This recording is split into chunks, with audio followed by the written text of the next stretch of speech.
Well, hello everyone. My name is Zachary O'Shea. This is Box of Teeth. Every day in October, I do share a homebrewed horror monster for Dungeons & Dragons 5th edition. So let's go ahead and cover your October Monster a Day for October 5th, 2023.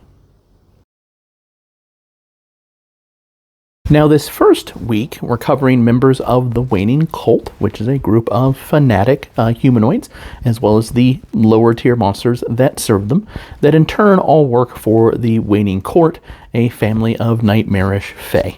These are all homebrew for Dungeons & Dragons. They all have a strong horror theme. Today, we're going to be covering one of the cultists known as a Waning Scribe. The cultist's once fine shirt and doublet are stained with many a smudge, but it hardly compares to the black pools that have replaced their eyes and the inky tears dripping continuously down their cheeks. However, the Waning Scribe seems as happy as can be, muttering to themselves fragmented, dark secrets so fast that they often forget to breathe. The books they carry are stuffed with mismatched papers, note scraps, and bloodstains. Whenever one of these volumes is full, they put it aside, snatch up whatever may be at hand to continue their mad writings, and get to work. The only constant that they have is the direfly quill that they carry, which is a fine deadwood shank, a direfly stinger point, and direfly wings instead of a feather. Now, among the cult, they are the ones that share the word. Knowledge is power. The Waning Scribes understand this better than most, even their masters among the Dark Fae.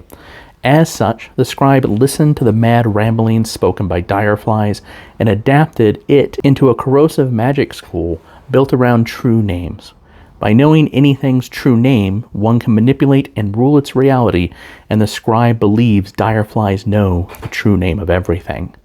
Thankfully, the insects are just beasts without intelligence, thus they cannot effectively wield such a power, and the scribe cannot fully access it. What they can do, though, is construct a quill using deadwoods and direfly parts, gouge out their eyes, and let the cosmic ink with which true names are written fill the sockets. This does give them a potent art against inferior magic schools. With the premise out of the way, let's go ahead and look at their stats for Dungeons & Dragons 5th edition. Now, they can be any humanoid. They are lawful evil, as the majority of a Waning Cult is, save for a couple of members. They wear studded leather. They're very smart. They know arcana, history, and religion. They have a resistance to poison because they've taken in the cosmic ink, and also they can't be blinded because they don't have eyes. They do have ink eyes instead, which lets them basically comprehend languages with a few caveats. They have innate spell casting, but specifically only dispel magic and counterspell, because they rip apart the true name of the spells that they're being thrown around by lesser mages.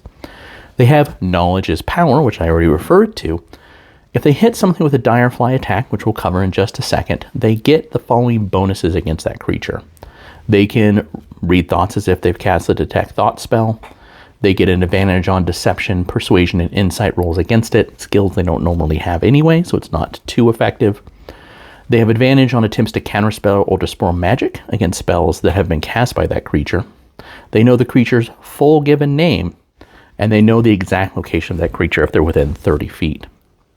It can be pretty nasty depending on the situation. Their only attack is the direfly quill, which can either be a melee or a ranged attack that always returns to them. It does piercing damage and it does poison damage. The creature must also succeed on a wisdom save or essentially have disadvantage on all saves against spells until the start of the Waning Scribe's next turn.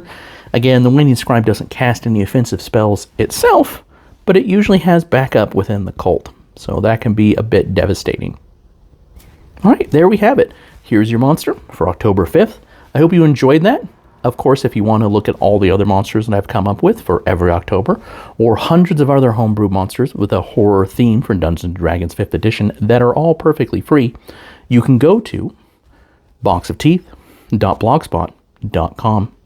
If you're interested in the other horror role-playing game projects that I have, or the horror writing that I do, including Grease Paint right there, Killer Clown, Spooky Season, it's a good read to have, you can always go to www.zacharyoshea.com. As always, I really appreciate your time and your attention, and I hope that you have a wonderful rest of the day.